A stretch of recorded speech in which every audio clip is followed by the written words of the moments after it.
Shalom saudara-saudara, kita bertemu kembali dalam program Devotion bersama dengan Gereja ICC. Bagaimana kabarnya?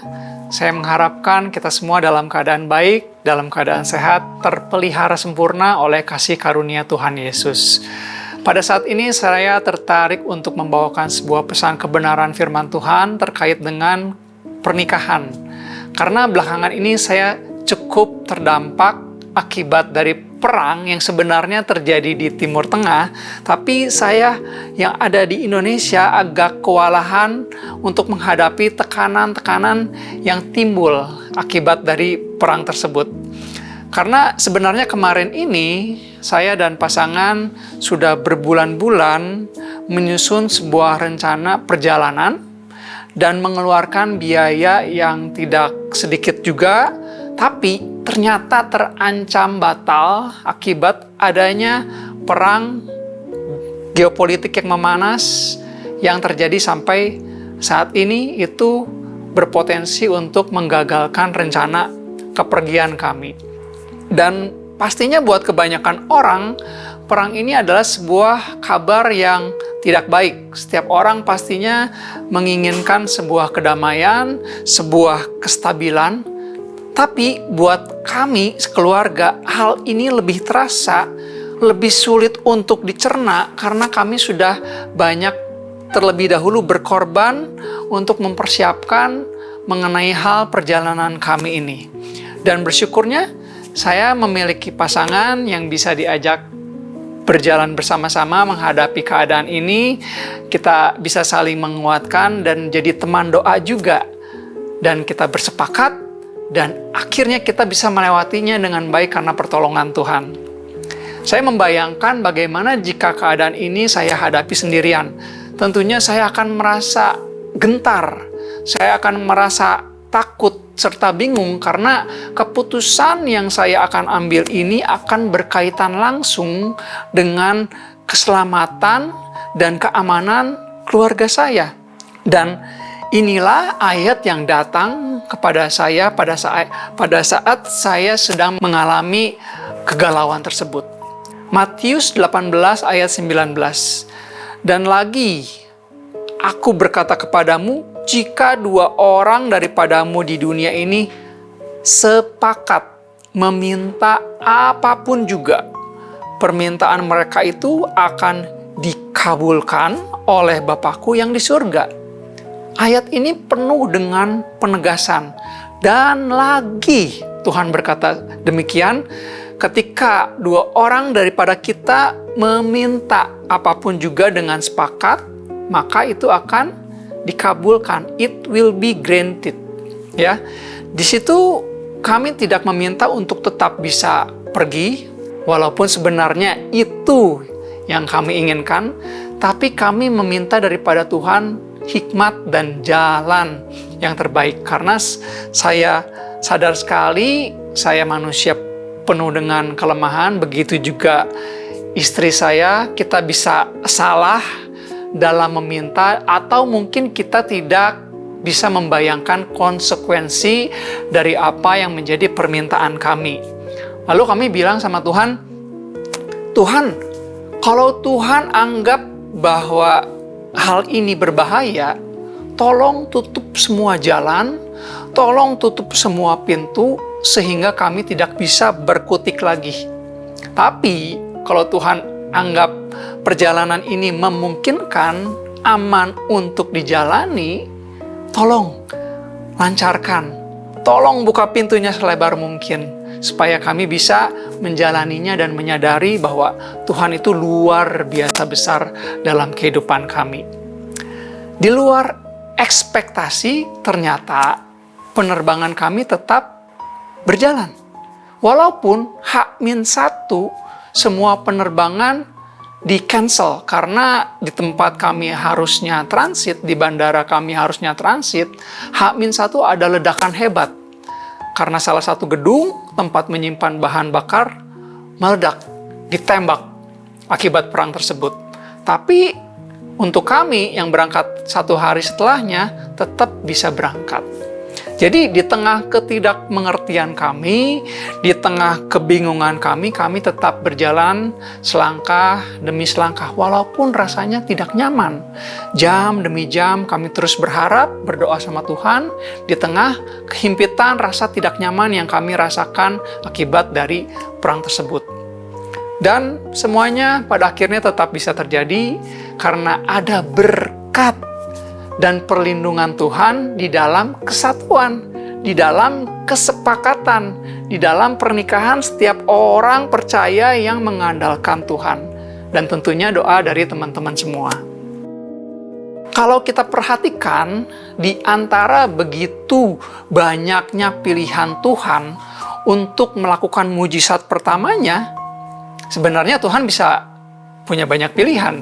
Dia bisa menyembuhkan yang sakit, dia bisa membangkitkan orang yang mati, dia bisa berjalan di atas air, dia bisa memultiplikasi makanan yang kayaknya jauh lebih keren, bisa disaksikan oleh jauh lebih banyak orang, namun Tuhan tetap memilih untuk melakukan mujizat pertamanya di sebuah pernikahan, di Kana. Ini mengindikasikan bahwa ada strong message, ada pesan rahasia buat kita gali dan kita ketahui bersama-sama saat ini.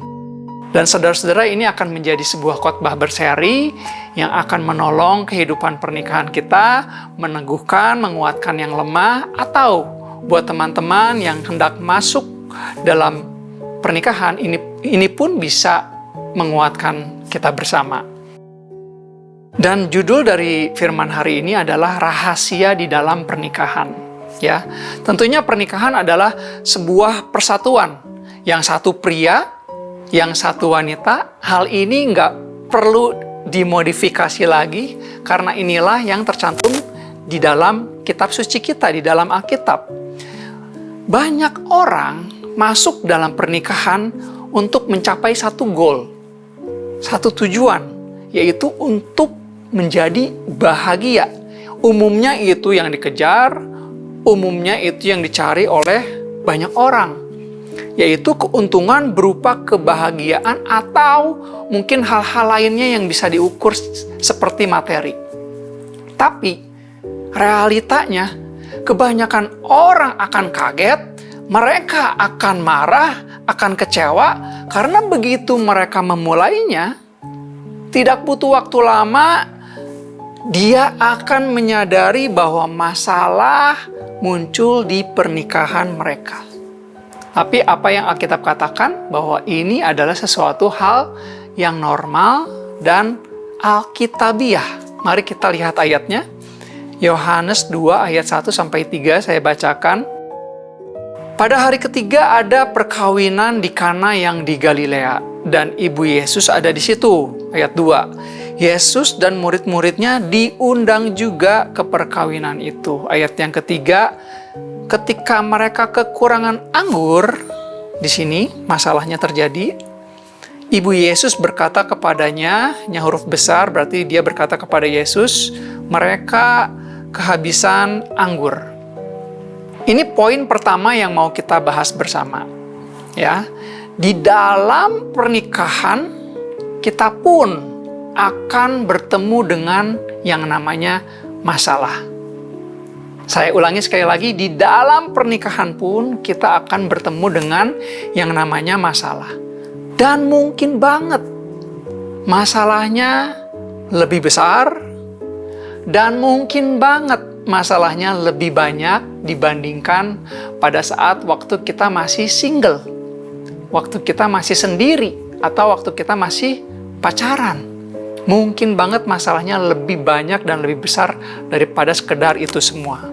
Kalau saya sih mendoakan rumah tangga kita semua selalu rukun, bahagia, dan kompak. Tapi banyak orang berekspektasi demikian, yaitu pernikahan mereka seperti kisah dongeng yang romantis-romantis. Sebuah fairy tale, sebuah cerita hidup yang penuh dengan keajaiban, kisah-kisah indah yang penuh dengan romantisme. Mungkin mereka dalam hati berkata, inilah momen yang saya tunggu-tunggu, inilah fase kehidupan yang saya nanti-nantikan, karena saya sudah berjuang selama 20 atau 30 tahun terhakir dengan kekuatan saya sendiri, dan akhirnya saya menemukan pasangan hidup, teman hidup di mana saya bisa bahagia. Dia akan menjamin kebahagiaan saya, dia akan menjamin kehidupan saya, dan lain-lain. Itu mungkin yang ada di dalam pikiran dan hati kebanyakan orang saat masuk di dalam sebuah pernikahan. Tapi, seperti yang kita sudah baca tadi, di Alkitab tidak butuh waktu lama untuk sebuah pernikahan menemukan masalah. Di ayat yang tadi kita baca, Yohanes 2, tidak harus nunggu ayatnya sampai kesekian belas, tapi di ayat ketiga udah muncul masalah. Jadi pasangan tersebut gak harus nunggu pulang dulu ke rumah lalu berantem di rumah, tapi di acara pesta pernikahan mereka yang sedang berlangsung, mereka pun langsung bertemu dengan masalah, yaitu kekurangan anggur. Akibat terlalu banyaknya tamu yang datang, dan ini menyatakan keterbatasan kemampuan manusia. Itu yang terjadi. Di rumah tangga kita sebenarnya sama. Kita akan bertemu dengan masalah. Tidak mungkin di rumah tangga kita terhindar dari yang namanya masalah. Misalkan, perbedaan kebiasaan yang sudah diajarkan oleh orang tua masing-masing. Kalau saya sih diajarinnya A ketika menghadapi ini. Ternyata kamu kok caranya B. Dia diajarin oleh orang tuanya pakai cara B. Itu sudah berbeda, berpotensi untuk konflik. Ya, di dalam pernikahan kita juga bertemu karakter yang tidak sama dengan kita. Mungkin kalau saya di rumah lebih santai, lebih rileks, lebih tenang, tapi mungkin pasangan saya lebih serius, pace-nya lebih cepat, ya, lebih disiplin. Apakah itu bisa membuat suatu permasalahan? Bisa, ya. Di dalam pernikahan, kita akan bertemu dengan kelemahan pasangan kita. Di dalam pernikahan, kita akan bertemu dengan yang namanya kegagalan manusia. Jadi yang namanya pernikahan itu, di dalamnya tidak mungkin terhindar dari yang namanya masalah.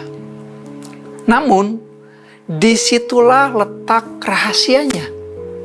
Disitulah letak keindahannya.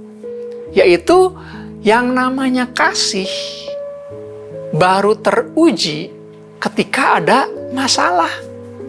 Kasih itu baru terlatih ketika kita berhadapan dengan yang namanya konflik. Di situ baru ada pertumbuhan dari namanya kasih ketika ada problem. Begitu saudara-saudara. Saya kasih analogi sederhana. Yang namanya otot itu baru bertumbuh ketika ada yang namanya beban. Ada yang namanya sebuah resistensi. Kalau tidak ada beban, tidak ada resistensi, maka otot itu tidak akan berkembang, tidak akan bertumbuh. Demikian juga dengan kasih yang kita miliki. Tanpa gesekan, tanpa masalah, tanpa problem dan konflik, kita tidak akan bisa belajar untuk mengampuni. Kalau semuanya baik-baik saja, apa yang harus dimaafkan, saudara-saudara? Tanpa masalah kita tidak akan belajar mengendalikan ego kita. Tanpa masalah kita tidak akan mengendalikan mulut kita. Tanpa konflik kita tidak akan belajar untuk mengerti sudut pandang orang lain, perspektif orang lain. Ya. Jadi yang namanya masalah di dalam pernikahan itu adalah sebuah proses untuk mendewasakan kita. Ya.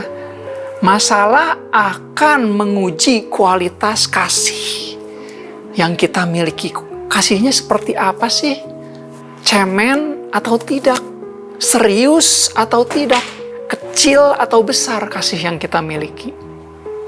Jadi di dalam pernikahan, lewat pasangan kita otomatis dilatih untuk menjadi orang yang lebih bisa mengasihi orang lain.